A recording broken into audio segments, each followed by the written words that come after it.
in a world where dreams still whisper and magic never fades. Welcome to Magic Fairy Tales TV, the enchanted realm where timeless stories come alive once more. From classic adventures to new bedtime wonders, each tale is crafted to awaken the child within and rekindle your happily ever after. So open your heart, close your eyes, and step inside the magic kingdom of fairy tales. Subscribe now for magical tales every week and rediscover the wonder you've always believed in. Once, in the heart of France, there stood a castle swallowed by shadow and silence. Its halls were filled not with laughter, but with echoes, haunted whispers of what love had once been. They say the curse began with pride and ended with a rose. A candle flickers to life in an unseen hand. A petal falls, its glow trembling.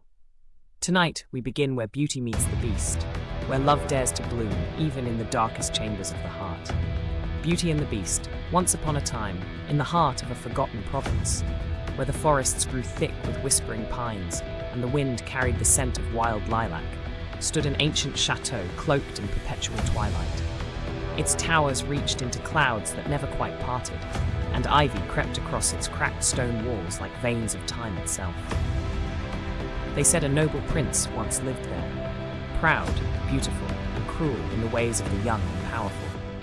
His laughter had filled the ballroom, his arrogance echoing down marble halls, polished by the footsteps of servants who never dared to meet his gaze. But pride, like glass, is delicate, and one winter night that glass shattered. A bitter storm had raged across the countryside, snow twisting through the air like torn lace. Amid the tempest came an old beggar woman, cloaked and trembling, seeking refuge. She offered him a single rose, crimson and possibly alive, as payment for shelter. But the prince saw only her rags, her frostbitten hands, her face veiled in shadow. He laughed. "Take your rose and beg elsewhere," he said, turning from the door. Then the air split with a sound like thunder. Her voice rose, not frail but thunderous, the voice of the earth itself. The disguise fell away, revealing not an old woman, but a radiant enchantress, her eyes burning like molten gold. "You have judged by appearance," she said, "and so shall you be judged." In an instant, his reflection in the mirror twisted, fur sprouted along his jaw, claws burst from his fingers, horns curved like a crown of thorns. His voice became a growl of anguish. The castle, too, groaned under the weight of her curse. Chandeliers wept wax that never cooled, clocks stopped mid-tick, and every servant was bound into enchanted form. Teapots, candelabras, wardrobes, and brooms that remembered being human only in dreams. The enchantress set the rose in a glass bell jar. "It will bloom until your 21st year ends," she said softly, her voice now sorrowful. "If by then you have learned to love and earned love in return, the spell shall break. If not, you will remain as you are, forever." And so she vanished, leaving the beast alone in his crumbling castle, the ticking silence of eternity surrounding him. Outside, the world forgot him. Villagers spoke of the cursed chateau beyond the forest, where no birds sang, and where the windows glowed faintly at night, as though the building itself still breathed. Yet within those walls, the beast walked, half man, half memory, haunted not by the enchantress, but by his own heart. The forest had been whispering Belle's name for hours. Each branch brushed against her cloak as if urging her onward, every snow-dusted path leading only deeper into the unknown. Behind her, the last lamps of her father's carriage had vanished into the white murk. Before her, silence, immense and listening. Then she saw it, the castle. It rose from the mist like a vision half remembered from a dream, spires clawing toward the clouded moon, windows glinting faintly as though they still remembered warmth. Frost clung to every balustrade. Gargoyles hunched along the parapets, their stone faces glimmering with meltwater tears. Belle drew her cloak tighter. The great gates yawned open at her approach, without a hand to move them. Inside, torchlight flickered to life one by one along the walls, as if the castle itself had been holding its breath for her arrival. She hesitated only a moment. Then she stepped across the threshold. The air within smelled of dust and roses long dead. Above her stretched a ceiling so high it vanished into shadow. Vast staircases curved away like the twin arms of a sleeping giant. And everywhere, mirrors. Dozens of them, tall and narrow, reflecting Belle's candlelight into an infinite corridor of trembling gold. A whisper of silk brushed behind her. She turned. No one. "Hello?" Her voice sounded small, childlike. Only the echo answered. Yet as she moved forward, the mirrors shimmered faintly, as though the reflections themselves were bowing in greeting. In the grand hall stood a table laid for supper. Steam rose from untouched dishes, crystal goblets. Belle's stomach twisted with hunger. This must be magic, she knew. A silver candelabra slid 2 inches across the table, like then a napkin, floating with stately grace, unfolded. Belle gasped, unlighted. You wish me to eat? She asked softly. A single candle nodded. She sat down. The chair pulled in of its own accord. Every bite she took was warm, perfumed with spice and honey. Every sip of wine felt like sunlight trapped in glass. The invisible servants moved in a hush of invisible wind, attentive but unseen. Somewhere deep in the halls, a harp began to play, a delicate, lonely melody. Beyond the dining room, Belle explored. Tapestries fluttering with faint movement, as though their woven huntsmen still chased through embroidered woods. Portraits whose painted eyes followed her with melancholy tenderness. In a side corridor, she passed a tall clock frozen at midnight. Its pendulum swayed slowly without ticking. And everywhere, that sense of watchfulness, not cruel, not kind, but aching with it. Here, the torches dimmed to blue. Dust lay thick on the floor. A cold breath drifted from unseen cracks. At the end of the hall stood a door carved with roses. Its brass handle was shaped like a lion's paw. Belle touched it gently. Do not be afraid, she told herself. The door opened before she could turn it.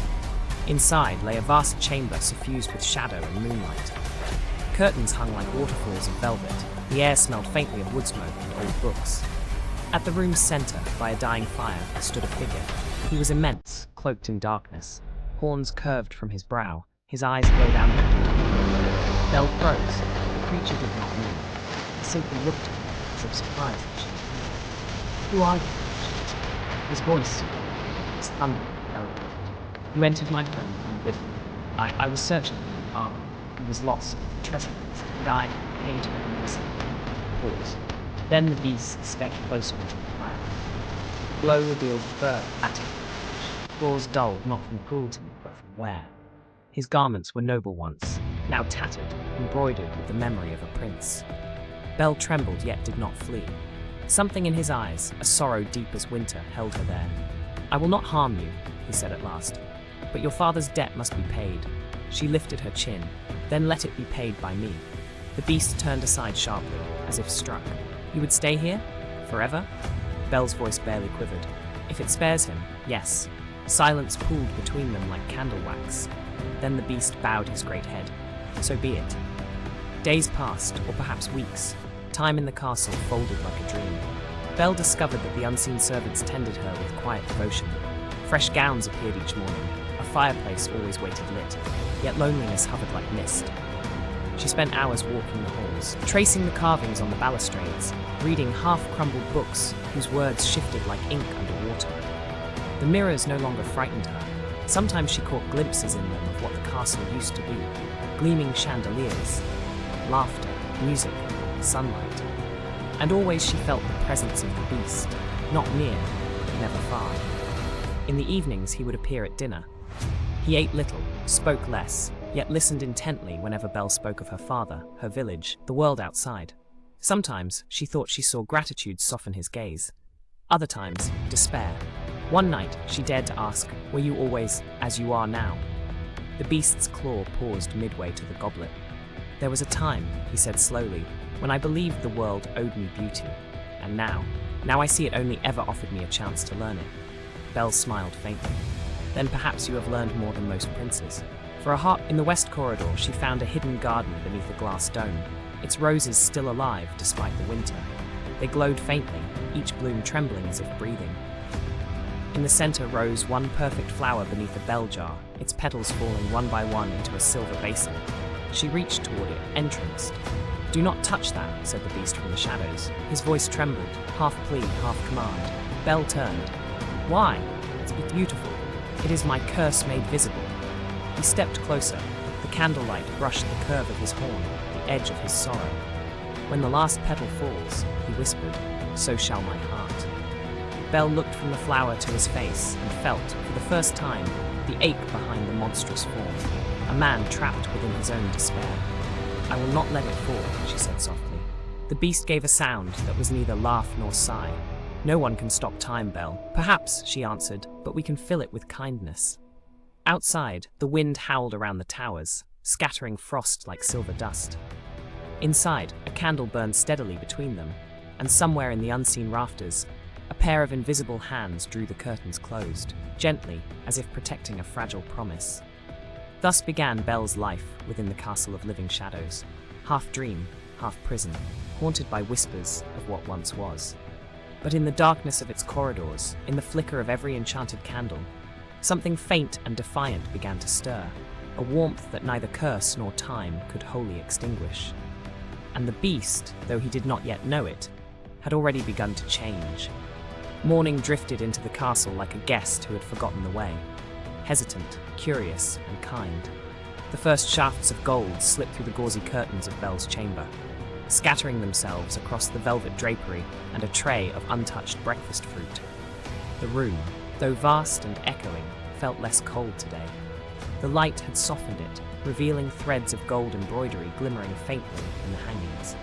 Belle rose quiet feet, pressing into a rug woven with the likeness of stars and vines. The air held that stillness that exists only in places long forgotten by the world. And yet, as she stepped into the corridor, the castle seemed to awaken, candles flaring to life one by one, whispering flames that guided her like old friends.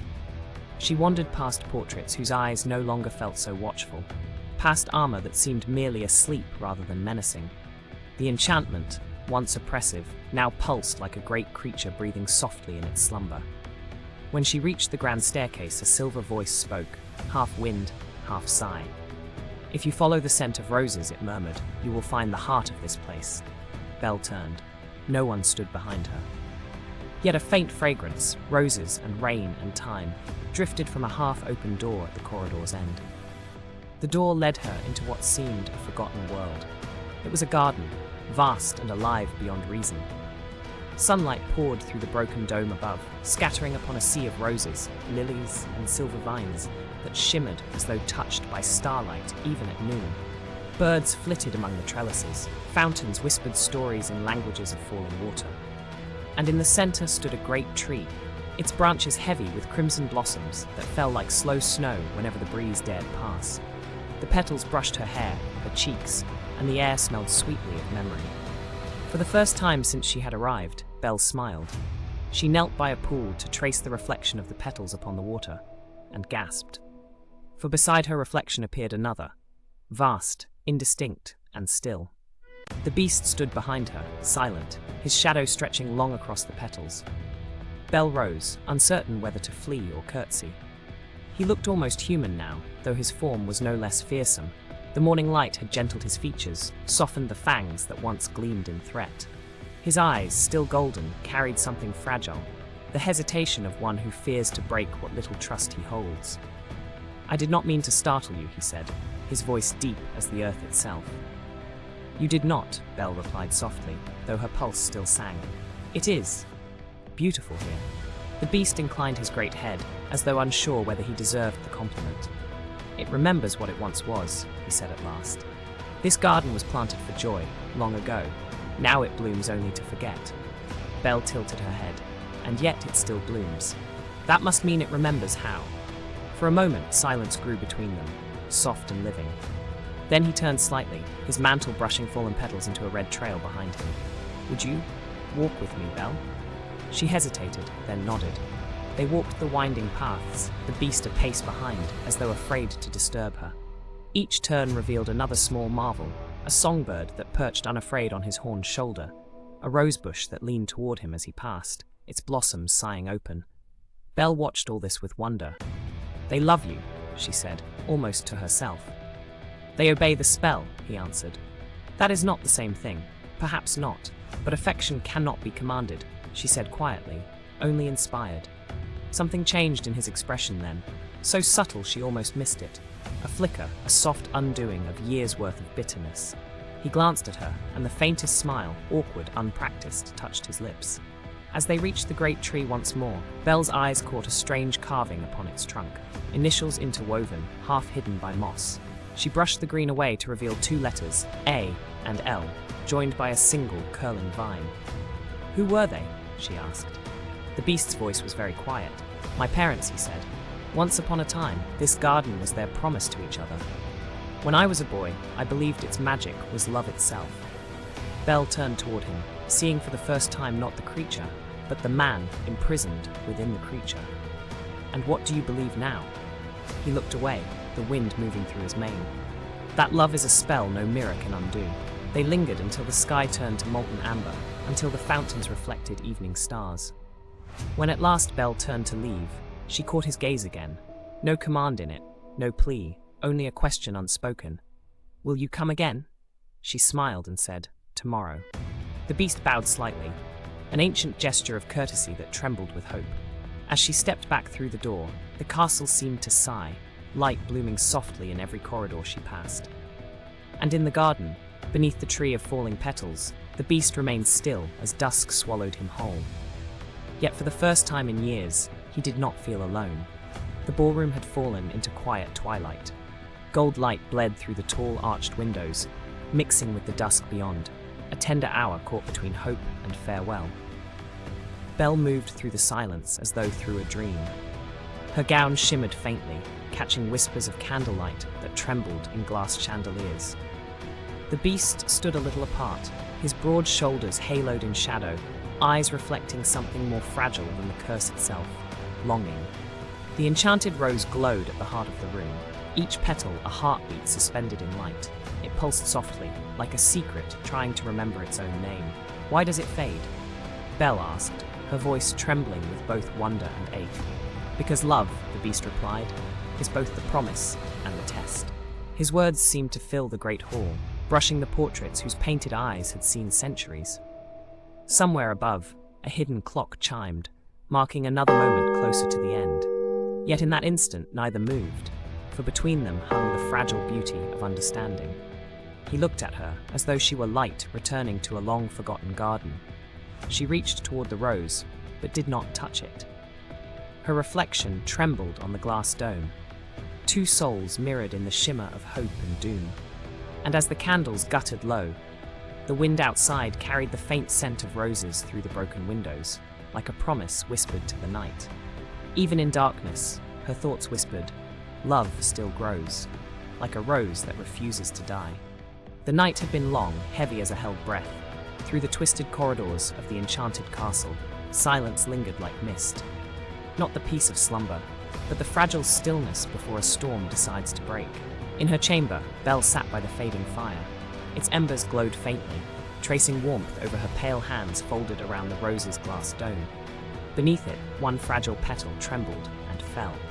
She rose suddenly, heart lurching. Outside, dawn had not yet dared the horizon. Belle's cloak swept through the corridors, gathering whispers and fluttering candlelight. The portraits watched her pass, their painted eyes no longer cruel or mocking, but mournful. At the grand doors, the wind pressed cold fingers against her cheeks. The gates, once unwilling to yield, opened with a low, aching groan. She did not look back. The path through the forest, tangled and silvered by frost, stretched endlessly ahead. Each hoofbeat of her horse struck the earth like a clock's toll. Time was no longer a line, it was a circle tightening around her. When she reached her village, the first light of morning slipped across rooftops and cobblestones. Smoke rose from chimneys, familiar and safe. Yet to Belle, it felt hollow, as though she'd returned to a world missing its heartbeat.